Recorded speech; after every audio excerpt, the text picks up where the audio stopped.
हाथरस में हुई वारदात की आग अभी ठंडी भी नहीं हो पाई थी कि अलीगढ़ के थाना कुआरसी के तहत गांव को छोड़कर खेत में दलित खातून के साथ 4 नामालूम अफराद ने मुबैना तौर पर इज्तिमाई इस्मत दरी की वारदात को अंजाम दिया है।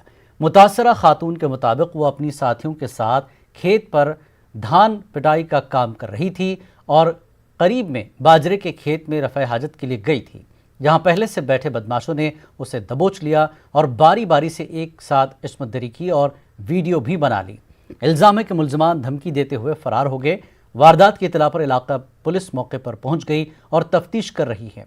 पुलिस अफसरान का कहना है कि मुतासरा का मेडिकल टेस्ट कराया जा रहा है। लेटरिन करने आई थी, मैंने कि लेटरिन लग रही करे आए। वो 4 लोग बैठे, मैं ऐसी बैठी ऐसी दाब ली इनने, फिर ऐसी छेड़छानी करी और बदतमीजी करी उनने मेरे साथ। कितने लोग थे? काम करे 4। कौन कौन थे? एक 2 में थे, एक एरियन में थे, एक दीमन में थे, एक ठाकुर में थे। देखिए, एक सूचना 112 के द्वारा पुलिस को मिली है और पुलिस बल यहाँ पे मौजूद है। मामले की छानबीन चल रही है, इंक्वायरी चल रही है। अभी कुछ भी कहना संभव नहीं। महिला का ये भी आरोप है कि उसके साथ जब दुराचार किया गया तो एक वीडियो भी बनाई गई है और आरोपियों द्वारा उसे धमकी दी गई है कि अगर आपने किसी को बताया तो उसे वायरल कर दिया जाएगा। इन सब चीज़ों की जांच चल रही है। अभी तो हम लोग यहाँ आए हैं, इंक्वायरी चल रही है।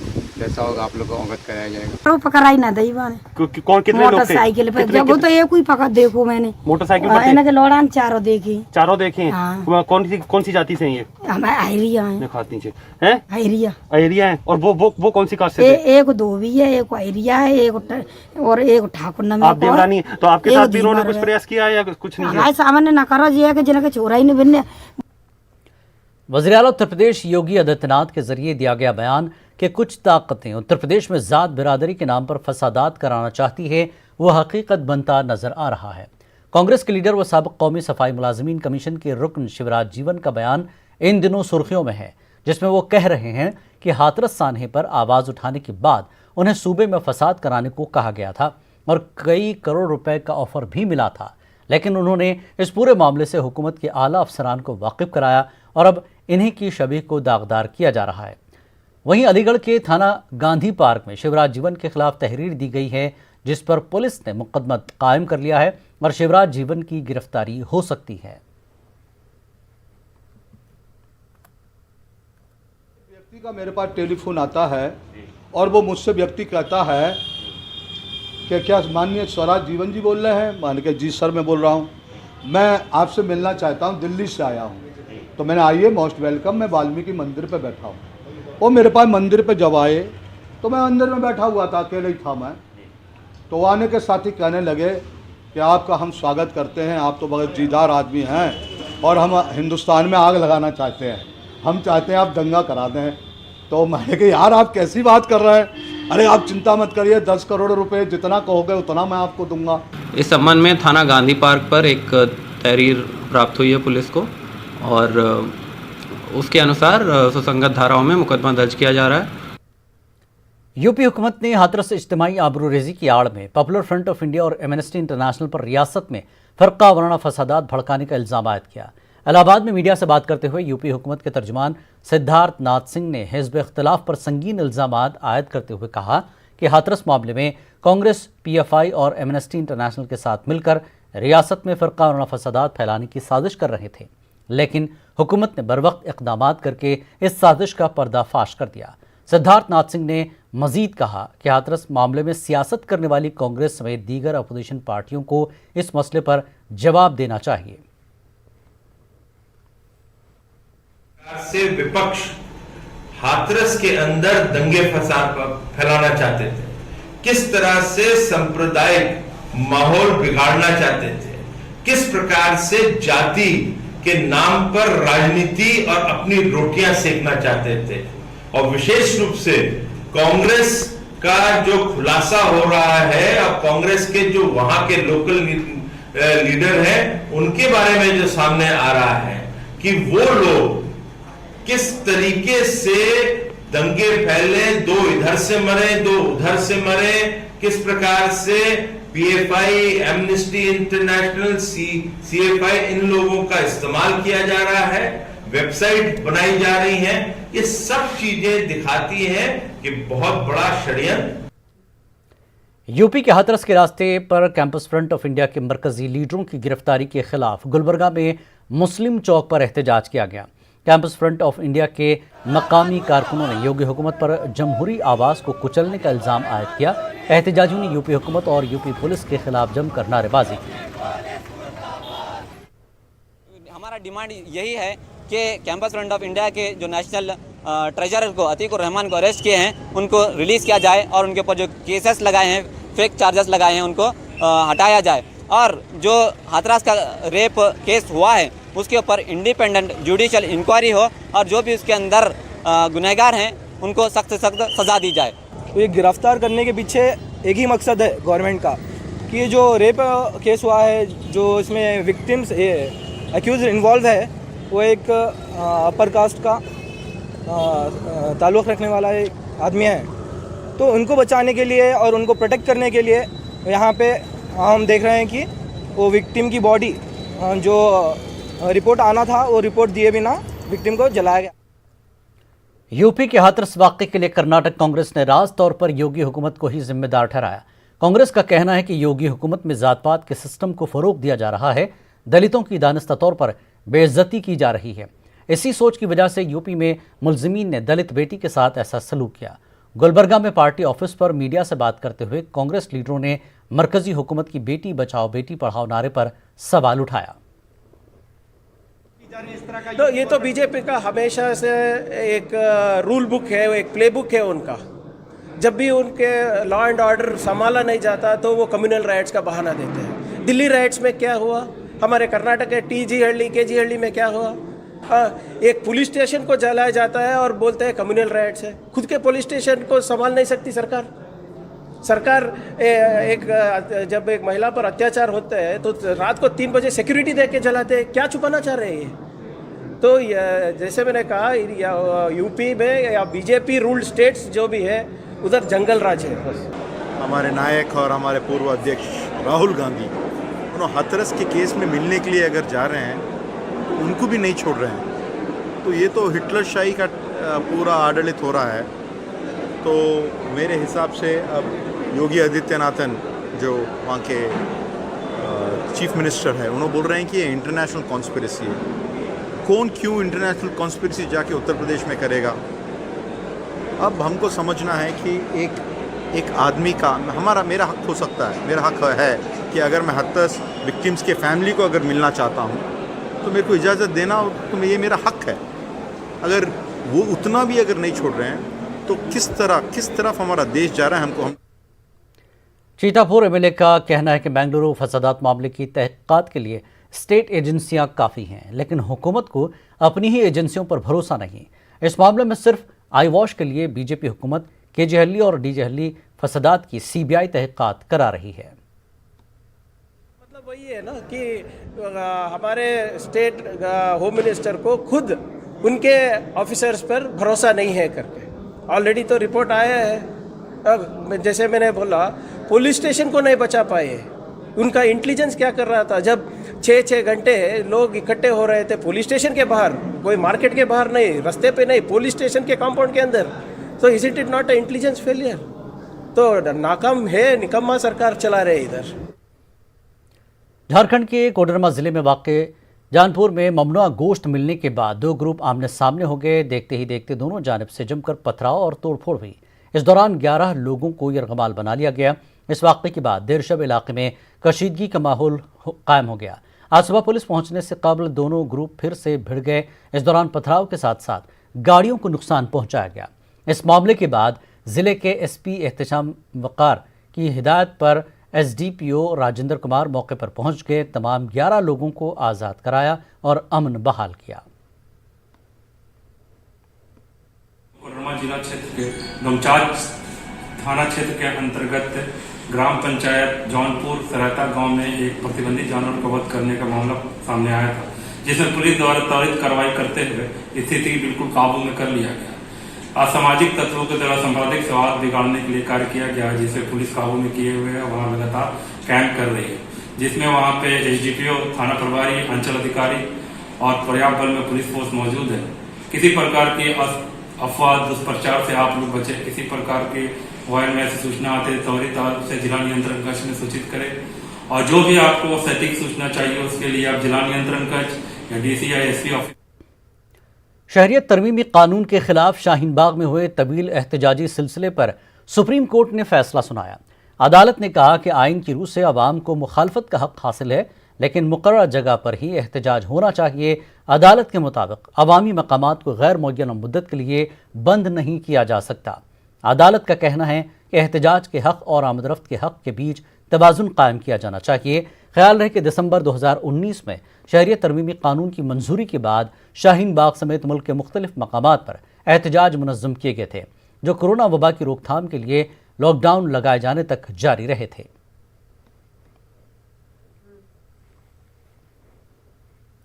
शाहीन बाग एहतजाज के कानूनी मुशीर महमूद पराचा के मुताबिक फैसले का तफसीली जायजा लेने के बाद अगर ये ज़रूरी हुआ तो उसे चैलेंज किया जाएगा। इंटरवेंशन फाइल की थी वो बहुत ही लिमिटेड थी, और वो लिमिटेड पर्पस ये था कि शाहीन बाग के ऊपर जो बीजेपी के लीडर्स ने पिटीशन डाली थी कि इनके ऊपर फोर्स अप्लाई करके पुलिस फोर्स से इनको हटा लिया जाए, तो वो पुलिस फोर्स से ना हटा जाए, उसके लिए हमने इंटरवेंशन डाली थी कि ये पुलिस फोर्स और पुलिस का नाजायज़ इस्तेमाल करके इसको शाहीन बाग के प्रोटेस्ट को कानूनी तौर पे नहीं हटाया जा सकता। तो वो हमारी दरख्वास्त जो है सुप्रीम कोर्ट तक एक तरह से मानी गई, और सुप्रीम कोर्ट ने, हाई कोर्ट ने भी पहले रिजेक्ट किया कि पुलिस फोर्स अलाउ नहीं कर सकते, और सुप्रीम कोर्ट ने भी किया। जैसे ही कोर्ट का जजमेंट हम पूरा पढ़ लेते हैं, अगर हमें कुछ ऐसा लगता है कि राइट टू प्रोटेस्ट पे कुछ जजमेंट में तरमीम की जानी चाहिए, तो उसके लिए बहुत सारे रास्ते मौजूद हैं। हम दूसरी पिटीशन भी लगा सकते हैं कि इस तरफ का पक्ष जो राइट टू प्रोटेस्ट को एक्सरसाइज करना चाहते हैं, एक गवर्नमेंट का पक्ष है जो राइट टू प्रोटेस्ट को कर्ब करना चाहती है, बिल्कुल ही ख़त्म करना चाहती है सरकार। आज की धारा 21 जो है संविधान की, उसको ख़त्म करना चाहती है, 19 को ख़त्म करना चाहती है। दूसरी तरफ पब्लिक का व्यू है कि हम अपना right to exercise peaceful protest, peaceful शब्द बहुत इंपॉर्टेंट है, पीसफुल प्रोटेस्ट एक्सरसाइज करना चाहती है देश की जनता, जैसे किसान करना चाहते हैं, जैसे एससीज, ओबीसीज, एसटीज़ और दूसरी माइनॉरिटीज़ भी करना चाहती हैं, बहुत सारे गरीब लोग करना चाहते हैं, महिलाएं करना चाहती हैं, उनके ऊपर अच्छा अत्याचार हो रहा है। तो पीसफुल प्रोटेस्ट जो है वो हमारा एब्सोल्यूट राइट है, जब तक कि उसमें कोई कानून व्यवस्था में बड़ी प्रॉब्लम नहीं आ रही हो, या राष्ट्र के खिलाफ ना हो, या कोई मॉरलिटी के खिलाफ ना हो, तब तक जो राइट टू प्रोटेस्ट पीसफुली, शांतिपूर्ण ढंग से, बिल्कुल शांतिपूर्ण ढंग से प्रोटेस्ट करना एब्सोल्यूट राइट है। इसको हम अभी जजों शाहीन बाग से मुताल्लिक़ सुप्रीम कोर्ट के फैसले पर एहतजाज में शामिल अफराद ने अपना रद्दमल ज़ाहिर किया।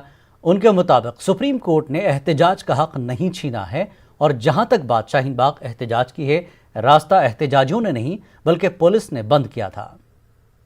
आज ये फैसला आया है, इससे पहले ही हमें ये बात समझ आ गई थी कि जो यहाँ जो जगह स्थल है वो मुनासिब नहीं है। यहाँ पर देखिए देश संवैधानिक तरीके से हमारी आवाज़ उठाने में ना सरकार रोक सकती हमें, ना तो कोर्ट रोक सकता है। हमारा अधिकार है, संवैधानिक हमारा अधिकार है, डेमोक्रेटिक कंट्री है, तो इस नाते जो है हम अपनी आवाज़ उठाएं और देश की जनता भी आवाज़ उठा सकती है, इसमें कोई नो डाउट दो राय नहीं है। लेकिन कोई भी राय हो, कोई भी जगह हो, कोई भी मुद्दा हो, कोई भी जो है बात हो, तो वो सरकार तक पहुंचाने की जिम्मेदारी हमारी है, और सरकार से हम कानूनी दायरे में ही होनी चाहिए। अब ऐसा है, ठीक है भाई, जगह दे दें इस खाने में जाए, जगह दे दें इस खाने में जाओ, वहाँ बैठ जाएंगे, क्या परेशानी है भाई। सुनो, हम ना तो हम प्रशासन के ख़िलाफ़ थे, ना हमने प्रशासन का कभी कोई इस खाने में वादा खिलाफ़ी की। हम जैसा प्रशासन ने कहा हमने ऐसे किया, ठीक है ना। यहाँ पर बहुत अमन के साथ, चैन के साथ यहाँ पर प्रोटेस्ट हुआ, ठीक है ना, कोई लड़ाई ना झगड़ा, ना कोई इस खाने में जाए। अब हमारे यहाँ के थाने के इस खाने अफसर इंचार्ज हैं, जितने भी हैं सब, इनके सब सामने ही देख रेख में सारी। शाहीन बाग में हमारे नुमाइंदे ने उस मकाम का जायजा लिया जहां सीए और एनआरसी के खिलाफ एहतजाज किया गया था। शाहीन बाग में 101 दिनों तक चले प्रदर्शन को लेकर सुप्रीम कोर्ट का एक अहम फैसला आया है, लेकिन मैं इस वक्त मौजूद हूं बिल्कुल उसी जगह पर बिल्कुल उस खास जगह पर जहां पर शाहीन बाग का प्रदर्शन 101 दिनों तक चला, उसके बाद कोरोना और फिर पुलिस की कार्रवाई के ज़रिए से उस प्रदर्शन को यहां से हटाया गया था। ये जो रोड चल रहा है जिस पर गाड़ियां दौड़ रही हैं, ये रोड 101 दिनों तक पूरी तरीके से बंद रहा था। हालांकि सुप्रीम कोर्ट ने अलग अलग तरीके से कोशिश की, मध्यस्थकार भेजे, लेकिन उससे भी बात नहीं बनी और आखिरकार फिर कोरोना वायरस आया, फिर लोगों की तादाद घटी और उसके बाद पुलिस ने कार्रवाई करते हुए इस पूरे रोड को खाली कराया था। आप ये बैरिकेड देख रहे हैं, ये बैरिकेड बिल्कुल उसी दिन से यहाँ पर लगे हुए हैं जब प्रोटेस्ट साइट को पुलिस ने अपनी गाड़ियों के ज़रिए से अपनी कार्रवाई करते हुए खाली कराया था। बात यह है कि शाहीन बाग के जो यहाँ पर तस्वीरें हैं वो आपको बता रही हैं कि किस तरह के हालात हैं, कोरोना काल, उसके बाद अनलॉक, तो ये तमाम चीज़ें यहाँ पर हो चुकी हैं और यहाँ के लोग ये मानते हैं कि सुनने वाला होना चाहिए, कोई आपकी बात को पहुँचाने वाला होना चाहिए, जगह मिलती है तो वो ये अच्छी बात है। कैमरामैन गौरव गिरी के साथ खुर्रम शहजाद, न्यूज़ 18 दिल्ली। वक्त एक ब्रेक का, ब्रेक के बाद फिर लौटेंगे। मारूफ शायर मुनव्वर राना के एक इंटरव्यू में दिए गए बयान ने शेर व अदब की दुनिया में हलचल पैदा कर दी है। मुनव्वर राना ने नौजवान शायरात पर तनकीद की है, या यूं कहा जाए कि उन्होंने शायरात की काबिलियत को सीधे तौर पर निशाना बनाया। शायरात मुनव्वर राना के बयान की मुखालफत कर रही हैं, लेकिन मुनव्वर राना अपने बयान पर कायम है। शायरात ज़्यादा नाराज़ हैं, कुछ शायरात, कुछ का मतलब ये कि जो मशकूक होंगी ज़रा ज़्यादा नाराज़ हो रही होंगी, क्योंकि वो ऐसी कोई बात नहीं थी। मैंने बहुत पहले 40 साल पहले मैंने एक शेर कहा होगा कि कहानी मैंने लिखी है वो शहजादी सुनाती है, गज़ल हर शायरा महफिल में इमदादी सुनाती है। तो ये जो हर शायरा है तो इसमें हर तो इस्तेमाल किया गया है इसलिए कि वहाँ पर वो बहर में लाने के लिए मिसरे को, लेकिन कम व बेश हाल यही है। मैंने ये कहा था कि 45 साल से कम उम्र की कोई खातून जो है वो शेर खुद नहीं कहती है। मुनव्वर राना के इस बयान पर शेर व अदब की दुनिया में एक बेचैनी पैदा हो गई है। मुनव्वर राना के मुताबिक ज्यादातर शायरात मांगे की गजलें पढ़ती हैं और मुशायरों को मुताशायरों और मुताशायरात से पाक होना चाहिए। उनके मुताबिक मशकूक शायरात उनके बयान पर ज्यादा नाला और बरहम हैं और वो अपने बयान पर कायम हैं। यहाँ कंपटीशन ज़्यादा है। यहाँ 13 बरस की लड़की वो गज़ल पढ़ती है जो इस उम्र में उस्ताद अब नहीं रह गए जो गज़ल पढ़ें, कहाँ कहाँ से लाके गज़लें पढ़ती हैं। तो उस पर बात पर मैं आज भी कायम हूँ और कुछ लोगों को अगर बुरा लगा है तो वो इम्तिहान दे दें अपना, बैठ करके कहीं किसी तरही मुशायरे में कोई मिसरे ले लें और साबित कर दें कि मुनव्वर राना झूठे हैं। लेकिन सिर्फ चीखने से तो नहीं होगा, साबित करना पड़ेगा और अफसोस यही है कि आप साबित नहीं कर पाती हैं। तो मैं इस पर बिल्कुल शर्मिंदा नहीं हूँ। मुनव्वर राना के बयान पर मारूफ शायरा डॉक्टर नुसरत मेहदी ने तशवीश का इजहार किया है। नुसरत मेहदी के मुताबिक मुनव्वर राना को शायरात की काबिलियत पर इस तरह की तनकीद का कोई इख्तियार नहीं है। उन्होंने मजीद कहा कि अगर मुनव्वर राना चैलेंज कर रहे हैं तो वो तैयार हैं। आप जो कहते हैं कि फिलबदी होना चाहिए तो चलिए उसी पे आ जाइए। किसी भी शायरा को जिन पे आपको शक है उन्हें बुलाइए। हम तो खुद चाहते हैं कि दूध का दूध और पानी का पानी हो जाए, तो किसी दिन ऐसा भी करके देख लें कि फिलबदी करा लें तो जो जेन्युइन शायरात हैं वो निकल के आ जाएंगी। मेरी बात ये बिल्कुल समझ में नहीं आती मुनव्वर राना साहब को हो क्या गया है। एक बार तो उन्होंने पहले भी यही बयान दिया था, तो चलिए उस वक्त एक बार मुखालफत होके अभी वो बड़े उससे कह रहे हैं कि मैं उस पर कायम हूँ। वीडियो में मैंने देखा है कि वो उस पर कायम है। मुझे मुनव्वर राना साहब से मैं गुजारिश करूँगी कि वो इस बात को साबित करें कि शायरी का फ़िक्र फ़न का ताल्लुक़ उम्र से है और मर्द और औरत से है। दोनों को अल्लाह मियां ने बनाया। आपने ख़ुद कहा कि अशरफुल मखलूक़ात हैं और सबके अंदर सलाहियत है। मौका जब जिसको मिला है उसने अपने आप को साबित किया है। सवाल ये है कि आपने किसी को मौका दिया। और यहाँ एक बहुत मज़ेदार बात यह है कि मुनव्वर राना साहब की बेटी शायरी करती है। मुझे नहीं लगता वो 45 साल की अभी है। मैं उसका खैर मकदम करती हूँ तहे दिल से। वो शायरी करती है। मुनव्वर राना के मुताबिक अब अच्छी शायरी करने वाले बहुत कम शायर रह गए हैं और राहत इंदौरी के इंतकाल के बाद अब वो किसी मुशायरे में जाना भी नहीं चाहते। न्यूज़ 18 उर्दू के लिए लखनऊ से तारिक कमर और भोपाल से महताब आलम की रिपोर्ट। मारूफ अफसाना निगार, अदीब और नावल निगार नूरुल हसनैन की नावल चांद हमसे बातें करता है को बांग्लादेश की ढाका यूनिवर्सिटी के निसाब में शामिल किया गया है। हिंदुस्तान के 2 नावल निगारों को यूनिवर्सिटी के MA के निसाब में जगह मिली है, जिनमें नूरुल हसनैन का नावल भी शामिल है। अदबी दुनिया के लिए नूरुल हसनैन कोई नया नाम नहीं है। अब तक इनके 6 से ज़्यादा नावल मंजर आम पर आ चुके हैं। चांद हमसे बातें करता है, इस नावल का कैनवस काफ़ी वसी है। ये पहला मौका है जब सरजमीन औरंगाबाद के किसी अदीब को सरहद पार मुल्क के निसाब में जगह मिली। नूरुल हसनैन के इस नावल को आलमी सतह पर पजीराई मिली और अब यूनिवर्सिटी के निसाब में शमूलियत से उर्दू दुनिया में मसरत का इजहार किया जा रहा है। और उसके बाद शायद उन्होंने आखिरी हद मेरी नावल को करार दिया हो, क्योंकि मेरे नावल में कुछ टेक्निक के तजर्बे हैं। पहली बात तो ये कि मैंने जो नावल का एक फॉर्मेट है कि जिसमें एक ही कहानी होती है, तो मैंने उस फॉर्मेट को तोड़ने की कोशिश किया और उसमें कई कहानियां हैं। नूरुल हसनैन को मैं औरंगाबाद की अदबी दुनिया का ताज मानता हूँ। बेहतरीन फिक्शन निगार हैं। चांद हमसे बातें करता है, जिसको ढाका यूनिवर्सिटी ने MA के निसाब में शामिल किया है, इस पर मुझे हैरत नहीं हुई। माह सफ़र की 20 तारीख को इमाम हुसैन और शहदा करबला का चहलुम मनाया जाता है।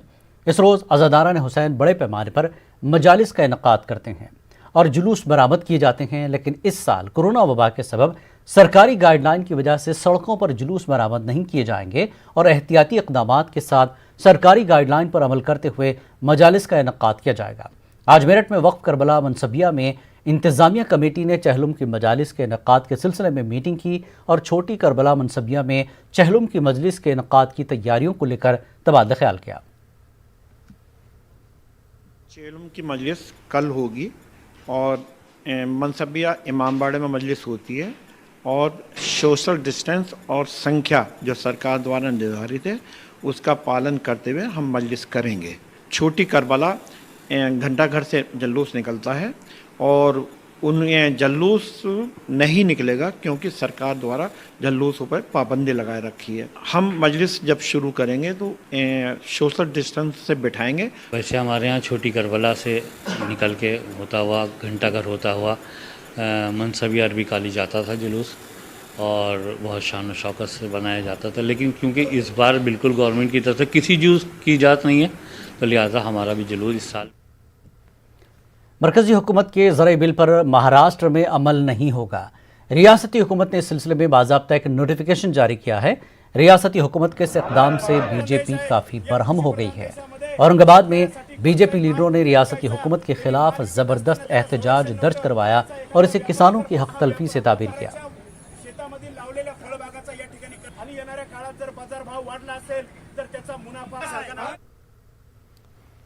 कर्नाटक में गांवकुशी पर फौरी पाबंदी आयद की जाएगी। रियासती वजीर बराए अफजाइश मवेशियां प्रभु चौहान ने कहा कि मुल्क की दीगर रियासतों में भी पाबंदी आयद है, इसी तरह कर्नाटक में भी पाबंदी आयद की जाएगी।